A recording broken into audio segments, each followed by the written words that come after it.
जंगल में एक शेर और हाथी रहते थे।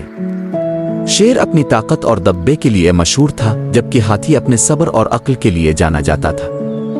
एक दिन शेर ने हाथी को चैलेंज किया और कहा, तुम इतने बड़े हो लेकिन तुम में मेरी तरह ताकत नहीं, मैं तुम्हें शिकस्त दे सकता हूँ। हाथी ने मुस्कुराते हुए कहा, ताकत सिर्फ जिस्म में नहीं बल्कि दिमाग में भी होती है।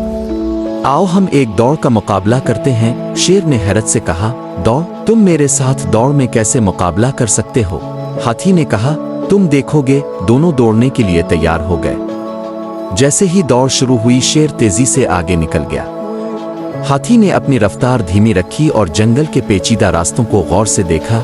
कुछ देर बाद शेर थक कर रुक गया और रास्ता भूल गया। हाथी आहिस्ता आहिस्ता पहुंचा और शेर को कहा, देखा, ताकत का मतलब हमेशा तेजी नहीं होता। वो शेर ने हाथी की दानिशमंदी को तस्लीम किया और दोनों दोस्त बन गए। उन्होंने सीखा कि जंगल में ताकत और अक्ल का मुतवाजिन होना जरूरी है।